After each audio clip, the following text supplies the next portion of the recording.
의문의 여자가 우리 집에 2번이나 찾아왔다. 이 이야기는 내가 결혼한 지 약 2년 정도 되었을 때 일어난 일이다. 나는 평일에는 회사에 나가 일을 했고 주말에는 집에서 쉬는 그런 평범한 생활을 하고 있었다. 그래서 빨래나 청소 같은 건 늘 미뤄두었다가 주말에 한꺼번에 하는 편인데 그날따라 이상하게 아무것도 하기가 싫었다. 그래서 그냥 멍하니 시간을 보내다가 나도 모르게 잠이 들었다. 얼마나 잤을까?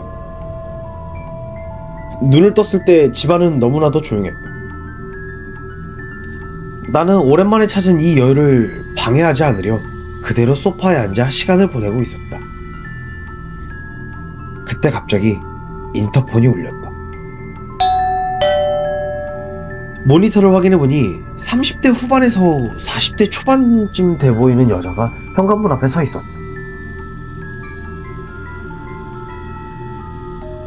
누구지?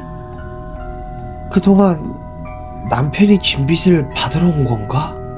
아니면 남편을 만나러 온 건가?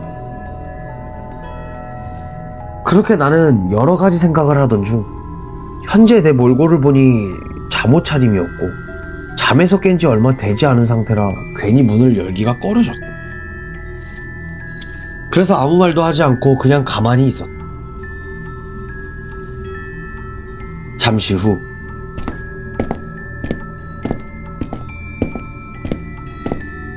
현관문 너머에서 누군가 계단을 내려가는 소리가 들렸다. 나는 직감적으로 그 여자라는 것을 알 수 있었다. 그냥 가나 보네.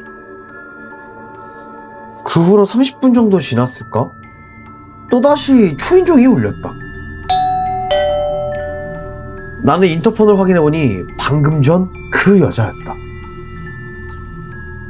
나는 이상하게 기분이 나빴지만 또다시 아무 말도 하지 않았고 가만히 서 있었다. 그렇게 5분 정도 흐른 뒤 여자는 다시 내려갔다. 시간이 흘러 저녁이 되었을 때 나는 장을 보러 나가기 위해 현관문을 열었다. 문을 닫고 열쇠를 꺼내려는 순간 문 앞에 꽃 한 송이가 놓여 있었다는 걸 발견하였다. 확인해보니 고카꽃이었다. 나는 그걸 보는 순간 머리가 하얘졌다. 이게 왜 여기 있지?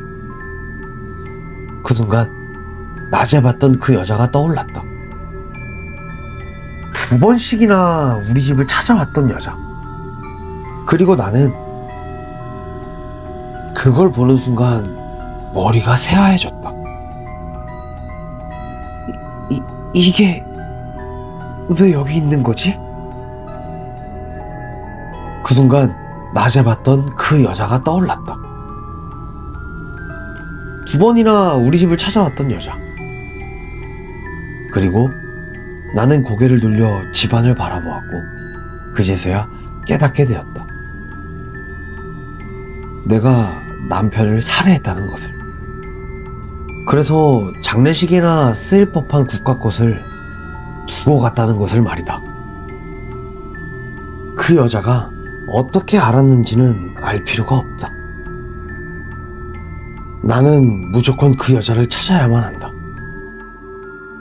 그래야 내 범죄가 완벽해질 수 있으니까.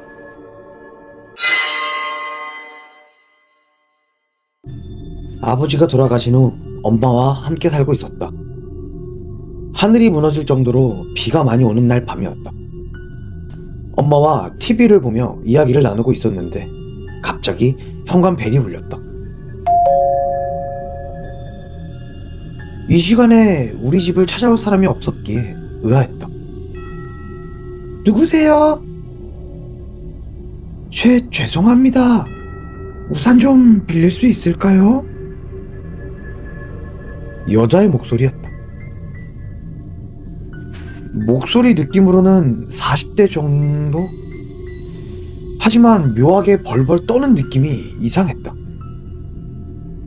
누구세요? 혹시 엄마 아시는 분이세요?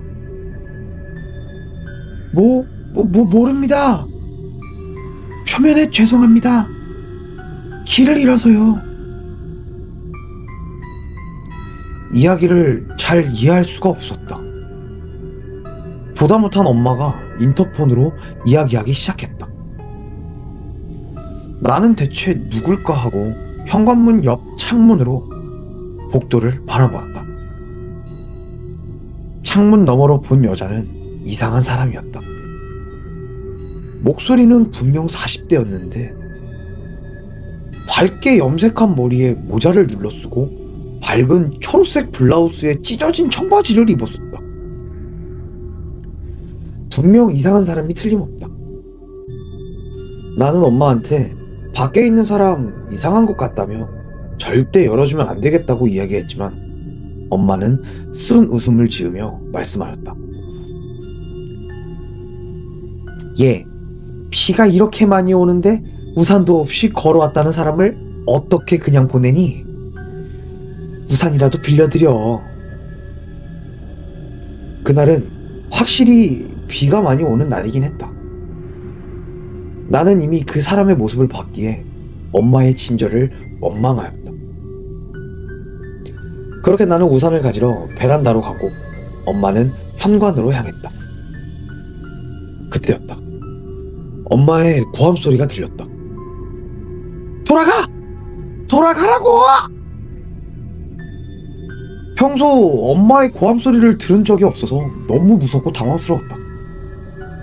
현관 쪽으로 가보니 여자가 체인 걸린 문을 억지로 열려고 하고 엄마께서는 필사적으로 막으려고 하고 있었다.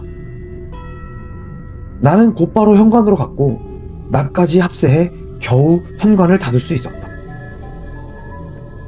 엄마, 무슨 일 있었어? 아니, 괜찮아. 무서웠지? 얼른 방에 들어가서 자자. 그런데 이 이야기를 하는 도중에도 갑자기 현관벨이 울리기 시작했다. 나는 너무나도 위축되어 울면서 경찰에 전화하자고 했다. 하지만 엄마는 침착하게 일단 지금은 무시하고 계속 그러면 경찰을 부르자라고 하시며 신경 안 쓰신다는 것처럼 잘 준비를 하셨다. 하지만 이번엔 현관문을 발로 차는 소리가 들렸다. 벨소리와 현관을 발로 차는 소리가 한 30분 정도 지나자 그 소리가 그쳤다. 아마 그 소리가 너무 시끄러워서 이웃집에서도 나온 것 같았다. 현관 너머로 이웃집 사람들의 목소리가 들렸다. 나는 긴장이 풀린 탓인지 그대로 잠이 들어버렸다. 이후 같은 일은 없었기에 엄마께서도 별 다른 언급은 하지 않으셨고 그렇게 하룻밤의 해프닝으로 기억되었다. 그러고 몇 년이 지났다. 도시에 있는 대학에 합격하여 엄마와 떠나 혼자 살게 되었다. 자취방에서의 첫날, 엄마와 통화하는데 문득 그날 일이 생각났다. 엄마, 그날 무서워서 진짜 많이 울었던 것 같아. 나 괜찮을까? 자취하는 거? 그러자 엄마는 조심스럽게 말하였다. 그날 네가 너무 무서워해서 말하지 않았는데 그 사람 정말 이상했어. 아니, 빗속을 걸어왔다고 하는데 비에 전혀 젖지 않았어. 그리고 왼손에는 방망이를 들고 있었고 게다가 그 사람 여자가 아니라 남자였어. 나는 깜짝 놀라 아무런 말도 하지 못했다. 놀란 마음을 진정하고 엄마에게 물었다. 그럼 엄마, 왜 경찰을 안 부른 거야? 경찰에 신고를 했어야지. 경찰 불러도 아마 바로 도망갔을 것 같아서 그랬지. 이미 여자 둘이 사는 집인 걸 알아버렸는데 괜히 경찰 불렀다가는 더 큰 화를 입을 수가 있으니까 말이야. 분명 그때 그 사실을 알았다면 그 공포를 감당하지 못했을 것이다. 나는 찝찝한 기분을 안고 엄마와 통화를 마치고 침대에 누웠다. 누워서 천장을 바라보며 곰곰이 생각하였다. 앞으로 문단속은 진짜 잘해야겠다. 자취 첫날부터 왠지 무서운 밤이었다. 여러 가지 생각이 들어 잠이 들려는 찰나 갑자기 현관벨이 울렸다. 죄송한데 우산 좀 빌릴 수 있을까요?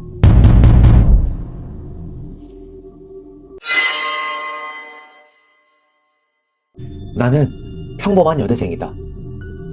나는 여느 때와 다름없이 학교 수업을 끝내고 나른한 몸을 이끌고 집에 들어왔다.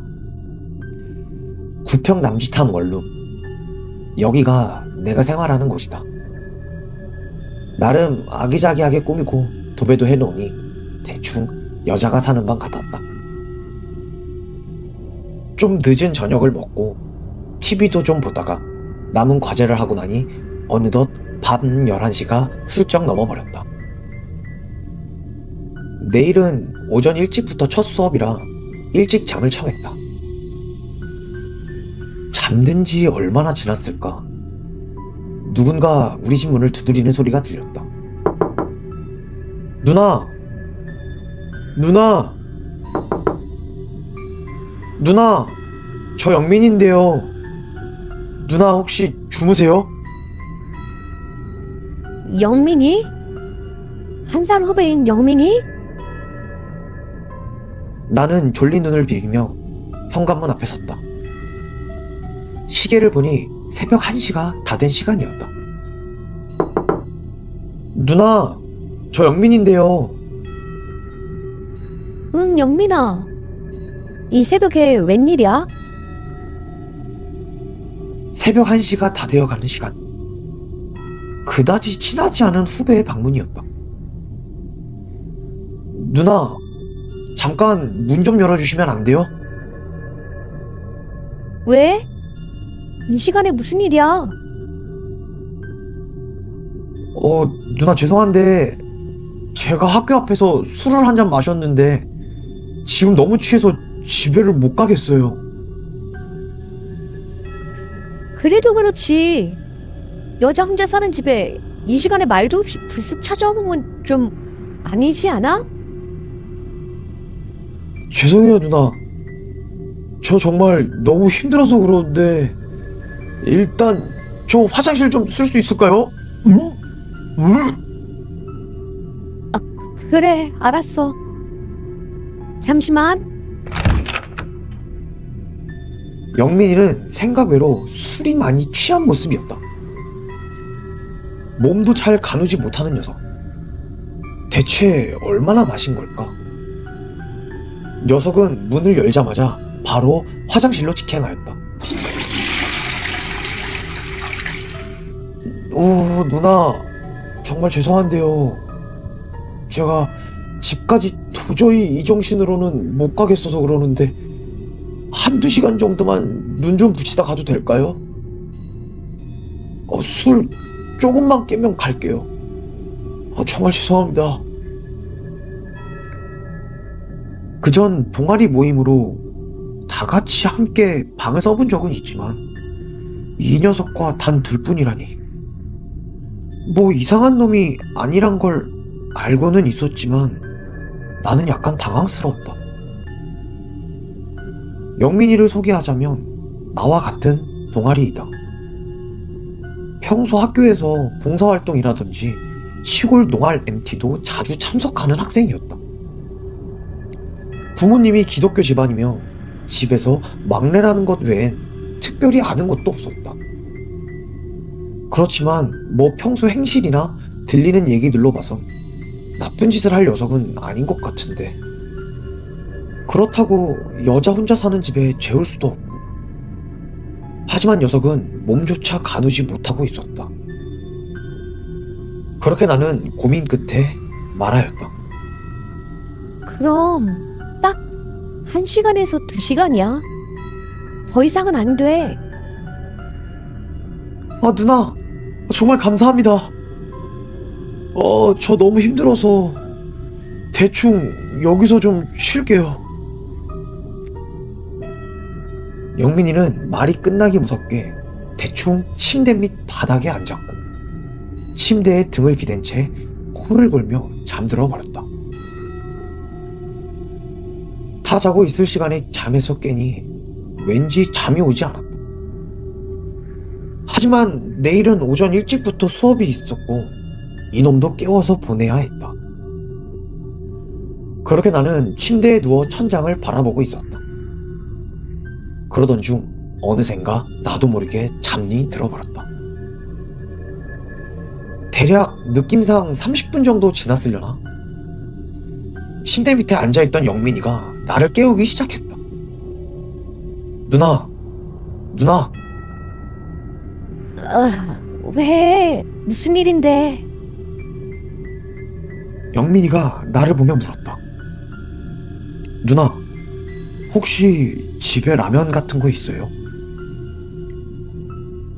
아무리 동생 같고 같은 동아리 후배라지만 순간 너무 화가 났다.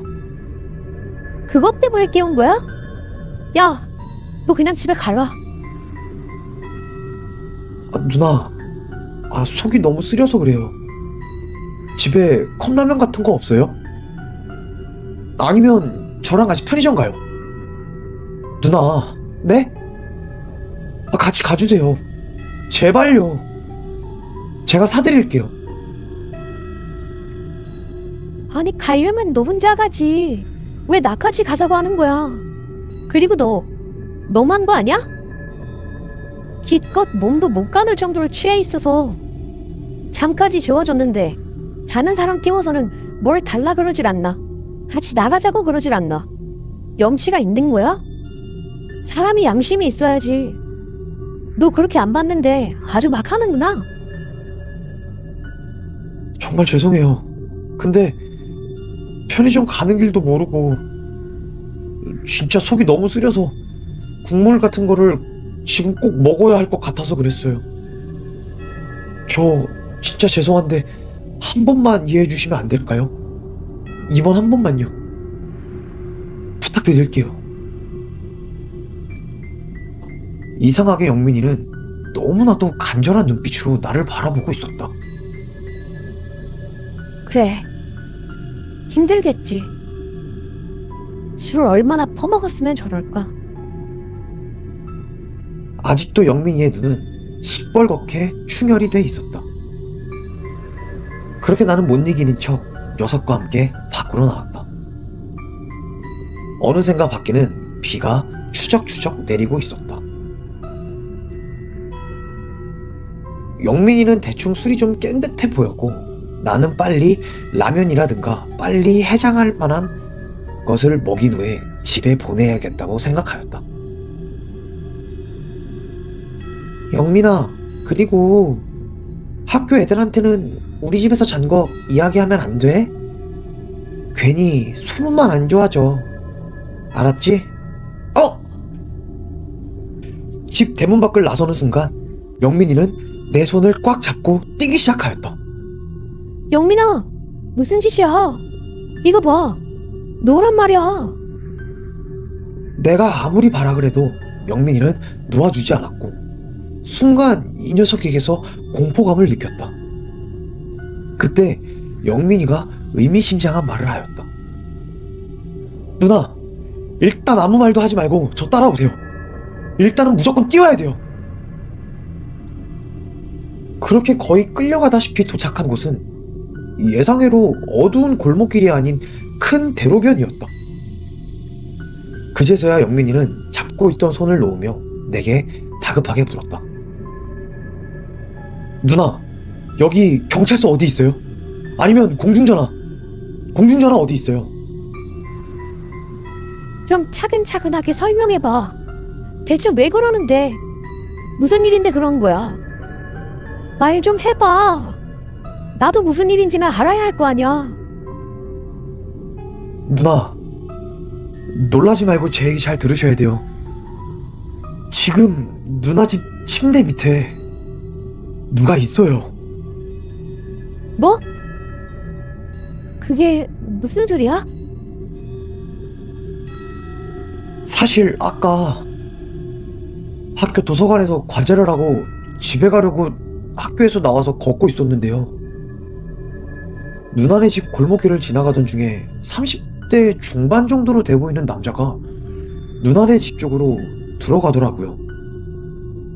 처음엔 그냥 같은 건물에 사는 사람이겠거니 했거든요. 근데 뭔가 느낌이 이상한 거예요. 그래서 혹시나 하고 누나네 집 건물 앞까지 가서 보니까 그 남자가 누나네 집 문을 자연스럽게 열고 들어가 버리더라고요. 근데 보통 누나랑 아는 사람이거나 누나 가족이었으면 들어가서 불을 켜야 맞는 건데 기다려봐도 불이 켜지질 않는 거예요. 그래서 일단 핑계라도 만들어서 누나네 집에 들어가야겠다 싶었는데 마침 같이 사는 친구 놈이 제 가방에 넣어놓은 소주 한 병이 있길래 원샷하고 술 취한 척 들어갔던 거였죠. 너 근데 진짜 코 골면서 자던데? 그리고 까지 했잖아. 아, 말이 안 돼. 그건 사실 제가 원래 술을 잘 못 마시거든요. 근데 한 병을 다 원샷하다 보니까 정말로 취기가 올라와서 그만. 근데 잠깐 잠들어서 술이 조금 깨다 보니까 딱 생각이 나서 누나를 깨웠던 거였죠. 근데 일단 이러고 있을 시간 없어요. 빨리 경찰서부터 가시죠. 그 사람 무조건 잡아야 돼요. 오늘이야 뭐 어떻게든 도망쳐 나왔지만 그 사람 누나네 집 문도 너무 자연스럽게 열고 들어가는 걸 보니까 아무래도 열쇠 같은 게 있는 것 같아요.